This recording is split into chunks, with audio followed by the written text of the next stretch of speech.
Сәлем достар, баршаңызға қайырлы күн. Сіздермен бірге Аймен бүгін осындай керемет сухофрукты қосылған чизкейк дайындайтын боламын. Міндетті түрде видеоны соңына дейін қарап, дәл осы рецептпен жасап көрулеріңізді сұраймын. Дәмі өте дәмді, нәзік болып шығады.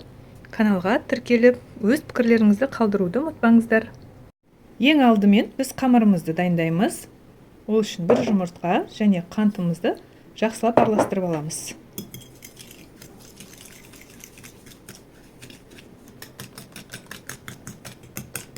Қантымыз біраз ерігенше жақсылап араластырамыз. Енді осыған сары май, ертілген сары май қосамыз. Бір шымшым тұз, бір араластырамыз. Және де бір шай қасық разрыхитель қосамыз. Жақсылап араластырып, шетінен ұнымызды қосып, қамыр илейтін боламыз.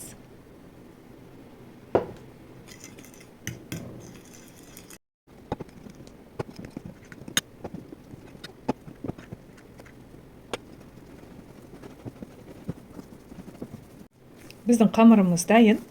Енді осы қамырымызды пакетке салып, холодильникке 5 минутқа қойып қоямыз. Енді салмасын дайындайтын боламыз. Салмасына сүзбе, яғни творог, бір жұмыртқа, және де 25% қаймақ, және қант ұнтағы. Сүзбеміздің бізде майда болғаны жақсы, сонда жақсы шығады, түйіршік болмағаны дұрыс. Енді осылардың барлығын жақсылап араластырып аламыз. Мен осындай блендердің көмегімен араластыратын боламын.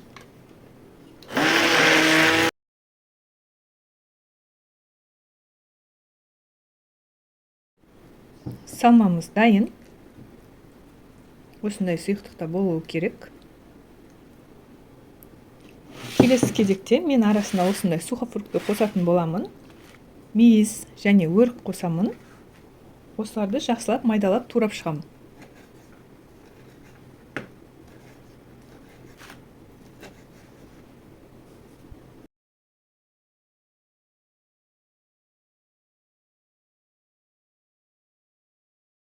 Мінекей турап дайындап алдым. Келесі кезекте осындай формамызды алып, жаңағы қамырымызды алып, екіге бөліп, жайып шығатын боламыз. Жаймен жұқа етіп жайып шығамыз, бір тегіс етіп.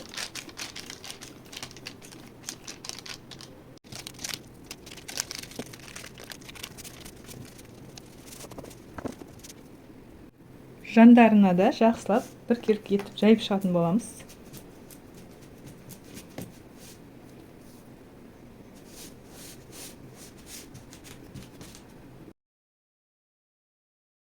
Осылай барлығын бір керкі етіп, формаға келтіріп алған соң, бір тегістеп, осындай жанын бәрін бір тегістеп шығамыз.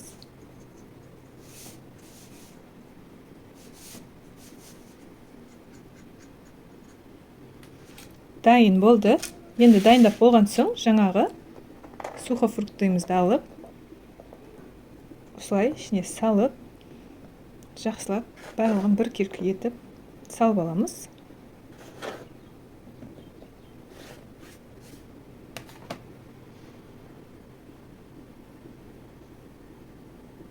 Салып болған соң, жаңағы творожный массамызды құямыз.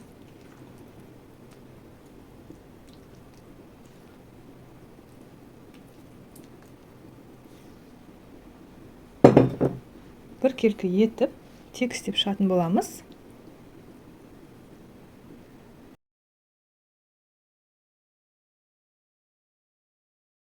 Мінекей дайын. Енді осыны 180 градуста беті қызарғанша пісіріп аламыз. Мінекей тура жарты сағатта пісіп шықты. Оны бір дестен алмаймыз, босатпаймыз, бір сағаттай суытып қоямыз. Біздің чизкейкіміз дайын. Енді бисмилля деп кесіп көреміз. Бір сағаттай суып тұрды.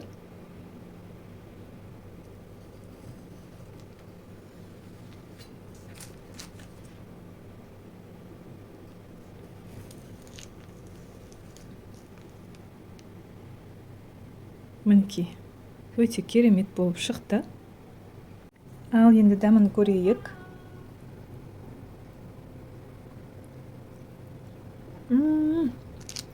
Расында дәмді шыққан. Өте дәмді шыққан.